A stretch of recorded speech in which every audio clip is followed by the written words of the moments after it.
ಎಲ್ಲರಿಗೂ ನಮಸ್ಕಾರ. ಯಾವಾಗಲೂ ಮಟನ್ ಕೈಮಾ ಒಂದೇ ಥರ ತಿಂದು ಬೇಜಾರಾಗಿದೆಯಾ? ಹಾಗಿದ್ರೆ ಚಿಕನ್ನಲ್ಲೂ ಸಹ ಕೈಮಾನ ಟ್ರೈ ಮಾಡಿ ನೋಡೋಣ ಬನ್ನಿ. ಫಸ್ಟ್ ನಾನಿಲ್ಲಿ ನೀಟಾಗಿ ವಾಶ್ ಮಾಡ್ಕೊಂಡಿರುವಂತಹ ಬೋನ್ಲೆಸ್ ಚಿಕನನ್ನು ತೆಗೆದುಕೊಂಡಿದ್ದೀನಿ. ನೀವು ಸಹ ಬೋನ್ಲೆಸ್ ಚಿಕನನ್ನು ತೆಗೆದುಕೊಂಡ್ರೆ ಕೈಮಾ ಮಾಡೋದಕ್ಕೆ ತುಂಬ ಸುಲಭವಾಗಿರುತ್ತೆ. ನೋಡಿ, ಯಾವುದರಲ್ಲೂ ಸಹ ಬೋನ್ಗಳಿಲ್ಲ. ಎಲ್ಲವನ್ನೂ ಸಹ ಈಗ ನೀಟಾಗಿ ಸಣ್ಣ ಸಣ್ಣದಾಗಿ ಹೆಚ್ಚಿಟ್ಕೊಳ್ತಾ ಇದ್ದೀನಿ. ಏನಕ್ಕಂತಂದರೆ ಮಿಕ್ಸಿಂಗ್ ಮಾಡುವಾಗ ಅದು ನುಣ್ಣಗೆ ರುಬ್ಬಬೇಕಲ್ವ, ಹಾಗಾಗಿ ಎಲ್ಲವನ್ನು ಸಹ ನೀಟಾಗಿ ಕಟ್ ಮಾಡ್ಕೊಳ್ತಾ ಇದ್ದೀನಿ. ಆ ಕಟ್ ಮಾಡಿ ಇಟ್ಕೊಂಡಿರೋದನ್ನೆಲ್ಲವನ್ನು ಈಗ ನಾನು ಒಂದು ಕಡೆ ತೆಗೆದುಕೊಳ್ತಾ ಇದ್ದೀನಿ. ಈಗ ನಾನು ಕಾಯಿ ತುರಿಯಲಿಕ್ಕೆ ಇದ್ರ ಸಹಾಯದಿಂದ ಮಿನಿ ಕಾಯಿ ತುರಿಯ ಮಣಿ ಇದು. ಯಾವಾಗ ಬೇಕಾದರೂ ನಮಗೆ ಅರ್ಜೆಂಟ್ ಇದ್ದಾಗ ಕಾಯಿನ ತುರ್ಕೋಬೋದಾಗಿರುತ್ತೆ. ಇವಾಗ ಇದಕ್ಕೆ ಮಸಾಲೆ ತೆಗೆಯೋಣ. ಸ್ವಲ್ಪ ಕಾಯಿ, ಈರುಳ್ಳಿ, ಚಕ್ಕೆ, ಲವಂಗ, ಶುಂಠಿ, ಬೆಳ್ಳುಳ್ಳಿ, ಕೊತ್ತಂಬರಿ ಸೊಪ್ಪು ಹಾಗೂ ಸ್ವಲ್ಪ ಮಟನ್ ಸಾಂಬಾರು ಪುಡಿಯನ್ನು ಹಾಕ್ಕೊಂಡು ಎಲ್ಲವನ್ನು ಸಹ ನೀರು ಹಾಕ್ತೇನೆ ನುಣ್ಣಗೆ ರುಬ್ಕೋಬೇಕು. ಹಾಗೂ ಹೆಚ್ಚಿಟ್ಕೊಂಡಿರುವಂತಹ ಏನು ಚಿಕನ್ ಇರುತ್ತಲ್ಲ ಅದನ್ನು ಸಹ ಮಿಕ್ಸಿ ಒಳಗಡೆ ಹಾಕ್ಕೊಂಡು ಇದನ್ನು ಸಹ ತರ್ತರಿಯಾಗಿ ರುಬ್ಕೊಂಡಿದ್ದೀನಿ. ನೋಡಿ, ಈಗ ನೀರು ಹಾಕ್ಕೋಬಾರ್ದು. ಈಗ ಉಂಡೆ ಕಟ್ಟೋಕ್ಕಾದರೆ ಸಾಕಾಗುತ್ತೆ. ನೀರು ಹಾಕೋಬಿಟ್ರೆ ತುಂಬ ತೆಳಿ ಹೋಗ್ಬಿಡುತ್ತೆ, ಅದು ಉಂಡೆ ಸ್ಟ್ರೆಚ್ಚರ್ ಬರೋದಿಲ್ಲ. ಸೊ ಹಾಗಾಗಿ ನೀರು ಹಾಕ್ಕೊಳ್ದೇನೆ ನುಣ್ಣಗೆ ರುಬ್ಕೋಬೇಕಾಗುತ್ತೆ. ಸೊ ಈಗ ತಟ್ಟೆ ಒಳಗಡೆ ಹರಡ್ಕೊಂಡು ಇದಕ್ಕೆ ಒಂದು ಮೊಟ್ಟೆನ ಹಾಕ್ಕೊಳ್ತಾ ಇದ್ದೀನಿ. ಏನಕ್ಕಂತಂದರೆ ನಾವು ಕಟ್ಕೊಳ್ಳುವಂತಹ ಉಂಡೆ ಅದು ಸಾಂಬಾರು ಒಳಗಡೆಗೆ ಹಾಕಿದಾಗ ಕಲಿಸ್ಕೋಬಾರ್ದು ಅನ್ನೋ ಉದ್ದೇಶದಿಂದ ಮೊಟ್ಟೆನ ಸೇರಿಸ್ಕೊಳ್ತಾ ಇದ್ದೀವಿ.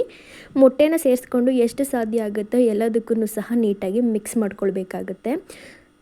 ಎಷ್ಟು ಚೆನ್ನಾಗಿ ನಾವು ಇದನ್ನು ನಾದ್ಕೊಳ್ತೀವೋ ಅಷ್ಟು ಚೆನ್ನಾಗಿ ಕೈಮಾ ಉಂಡೆ ಚೆನ್ನಾಗಿ ಬರುತ್ತೆ. ಸೊ ನೋಡಿ, ನಾನು ಇಲ್ಲಿ ತೋರಿಸ್ತಾ ಇದ್ದೀನಿ ಯಾವ ಥರ ಮಿಕ್ಸ್ ಮಾಡ್ಕೋಬೇಕಂತ. ಚೆನ್ನಾಗಿ ಮಿಕ್ಸ್ ಮಾಡ್ಕೊಂಡಿದ್ದಾದಮೇಲೆ ನಮ್ಗೆ ಯಾವ ಸೈಜ್ಗೆ ಬೇಕೋ ಆ ಸೈಜ್ಗೆ ಉಂಡೆಗಳನ್ನ ಕಟ್ಕೋಬೋದಾಗಿರುತ್ತೆ. ಸೊ ಈಗ ನಾನು ಗ್ಯಾಸ್ ಮೇಲೆ ಒಂದು ಪಾತ್ರೆನ ಇಟ್ಟು ಅದಕ್ಕೆ ಸ್ವಲ್ಪ ಜಾಸ್ತಿನೇ ಎಣ್ಣೆ ತಗೊಳ್ತಾ ಇದ್ದೀನಿ. ಏನಕ್ಕೆ ಉಂಡೆ ಎಲ್ಲ ಚೆನ್ನಾಗಿ ಬೇಯಬೇಕಲ್ಲ, ಅದಕ್ಕೋಸ್ಕರ ಎಣ್ಣೆನ ಹಾಕಿದ ನಂತರ ಪಾತ್ರೆ ಸುತ್ತ ಸ್ವಲ್ಪ ನಾವು ಇದಕ್ಕೆ ಅಗಲವಾಗಿರೋ ಪಾತ್ರೆ ತೊಗೋಬೇಕಾಗುತ್ತೆ. ಪಾತ್ರೆ ಸುತ್ತ ಮಾಡ್ಕೊಂಡಿರುವಂತಹ ಉಂಡೆಗಳನ್ನೆಲ್ಲವನ್ನು ಹಾಕ್ಕೋಬೇಕಾಗುತ್ತೆ.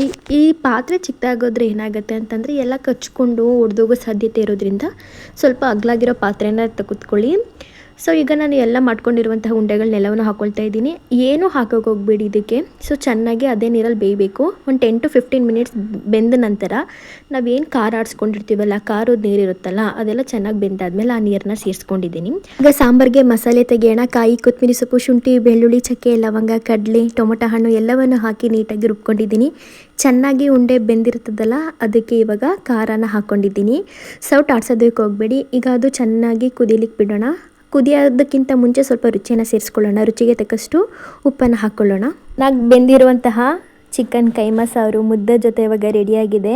ಟೇಸ್ಟ್ ಅಂತೂ ತುಂಬ ಅಂದರೆ ತುಂಬ ಚೆನ್ನಾಗಿತ್ತು. ನೀವೊಂದು ಸಲ ಮನೇಲಿ ಟ್ರೈ ಮಾಡಿ ನೋಡಿ. ಯಾವಾಗಲೂ ಮಟನ್ ಕೈಮಾನ ತಿಂದು ಬೇಜಾರಾಗಿರೋರು ಚಿಕನ್ನಲ್ಲೂ ಸಹ ಹೊಸದಾಗಿ ಮಾಡ್ಕೊಂಡು ತಿನ್ನಿ ಅಂತ ಹೇಳ್ತಾ ಇಷ್ಟು ಹೊತ್ತು ನನ್ನ ಕುಕಿಂಗ್ ವಿಡಿಯೋ ನೋಡಿದ್ದಕ್ಕಾಗಿ ಎಲ್ಲರಿಗೂ ತುಂಬ ಹೃದಯದ ಧನ್ಯವಾದಗಳು.